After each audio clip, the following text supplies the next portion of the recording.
শুৱালকুছিৰ বংশৰত অবৈধ সুৰাৰ ৰমৰমীয়া বেহা। বংশৰৰ অলিয়ে গলিয়ে গঢ় লৈ উঠিছে বহুতো অবৈধ সুৰাৰ ঘাটি। কাৰ আশীৰ্বাদত নিৰ্ভীকভাৱে চলাই গৈছে এই অবৈধ সুৰাৰ বেহা। অৱশেষত অবৈধ সুৰাৰ ঘাটিত চলিল সাংবাদিকৰ অভিযান। সাংবাদিকৰ কেমেৰাত ধৰা পৰিল ভয়ানক দৃশ্য। নিচেই ওচৰত দুখনকৈ চৰকাৰী শিক্ষানুষ্ঠান থকাৰ পিছতো দিনে নিশাই চলাই গৈছে অবৈধ সুৰাৰ ৰমৰমীয়া বেহা। শুৱালকুছি আৰক্ষী আৰু কামৰূপ জিলা আবকাৰী বিভাগকো ভূক্ষেপ নকৰে এই অবৈধ সুৰাৰ বিক্ৰেতাই। বৃহত্তৰ বংশৰ অঞ্চলটোত ৫খনৰো অধিক অবৈধ সুৰাৰ ঘাটি চলি আছে। বাতৰি সংগ্ৰহৰ বাবে যোৱা সাংবাদিকৰ ওপৰত খৰ্গহস্ত একাংশ স্থানীয় লোক। অভিযোগ মতে অবৈধ সুৰা ব্যৱসায়ীৰ হৈ দালালি কৰে একাংশই। অবৈধ সুৰা ব্যৱসায়ীৰ হৈ একাংশ লোকে অপদস্থ কৰিলে সাংবাদিকক। এতিয়া পৰৱৰ্তী সময়ত লক্ষণীয় হ'ব বিভাগীয় কৰ্তৃপক্ষই কেনেধৰণৰ ব্যৱস্থা গ্ৰহণ কৰে এই অবৈধ সুৰাঘাটিসমূহৰ ওপৰত। হয়, ইতিমধ্যে ২ নং পূব বংশৰ আঞ্চলিক ছাত্ৰ সন্থাৰ যেতিয়া নতুন সমিতি গঠন হৈছিলে তাৰ কেইদিনমান আগতে আপোনালোকৰ সাংবাদিক বন্ধুসকলৰ সহায়ত স্থানীয় আৰক্ষীৰ সহায়ত আমি যথেষ্টখিনি অবৈধ সুৰা আমাৰ আৰক্ষীৰ হাতত চমজাই দিবলৈ আমি সক্ষম হৈছিলোঁ। ৰাইজে আমাক বাৰে বাৰে এটা কথা কৈ আহিছিলে যে আমাৰ অঞ্চলটোৰ যি ছাত্ৰ সমাজ, আমাৰ অঞ্চলটোৰ যি শৈক্ষিক সমাজ, সেই শৈক্ষিক সমাজখন ধ্বংস কৰি আছে এই সুৰাই। গতিকে তেনেস্থলত যেতিয়া আমি ২ নং পূব বংশৰ আঞ্চলিক ছাত্ৰ সন্থাৰ নতুন কমিটি গঠন হোৱাৰ লগে লগে বৃহত্তৰ অঞ্চলটোত আমি ভালদৰে চালোঁ। বৃহত্তৰ অঞ্চলটোত দদৰাৰ পৰা আৰম্ভ কৰি বংশৰ গণমৌ এই গোটেই অঞ্চলটোত প্ৰায় ১৫ৰো অধিকখন অবৈধ সুৰাৰ বিপণী চলি আছে।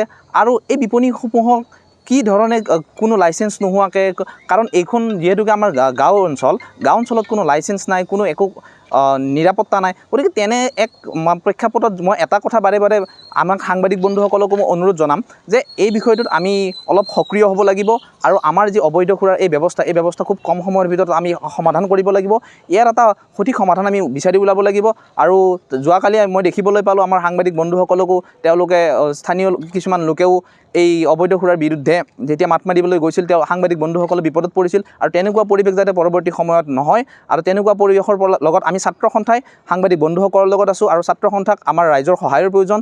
যে ইতিমধ্যে আমাৰ পৰৱৰ্তী সময়তো আমি এটা বস্তু দেখিছিলোঁ যে আমি যেতিয়া আবকাৰী বিভাগকে হওক বা স্থানীয় আৰক্ষীকে হওক যেতিয়া জনাইছিলোঁ, স্থানীয় আৰক্ষী যথেষ্টখিনি আমাক সহায় কৰিছে। কিন্তু আবকাৰী বিভাগত যেতিয়া আমি আগতেও এই বিষয়ে স্মাৰক পত্ৰ প্ৰেৰণ কৰাৰ পিছত বা এদিন বা দুদিন তেওঁলোকে এটা কাৰ্যসূচী চলায়, তাৰপিছত সেই আকৌ তেওঁলোকে খুব সুন্দৰভাৱে আকৌ আগৰ বিপণীবোৰ চলাই ফুৰে।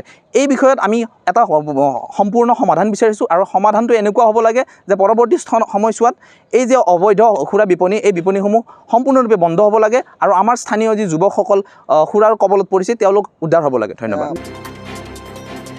Bureau report, ANI Bharat 24।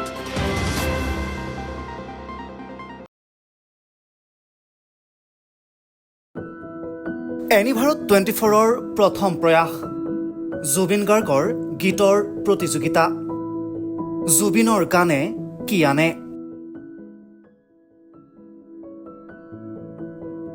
অডিশ্যনৰ বাবে যোগাযোগ কৰক 8638661821 আৰু 8812831556 নম্বৰত। এনি ভাৰত 24 উদ্যোগত এটা নতুন সংগীতৰ প্ৰতিযোগিতা আয়োজন কৰা হৈছে, য'ত মোৰ গানৰ প্ৰতিযোগিতা হ'ব।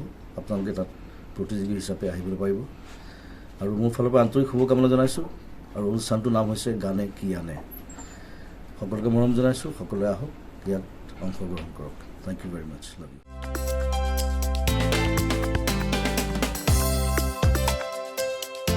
আপোনাৰ ঘৰখন আৰু অফিচ চালে চকুৰোৱাকৈ সজাওক।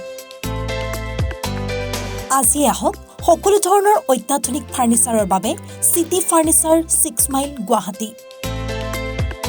আমাৰ ঠিকনা 6 মাইল পাঞ্জাবাৰী ৰোড, পুৰবী ডায়েৰীৰ সন্মুখত, গুৱাহাটী।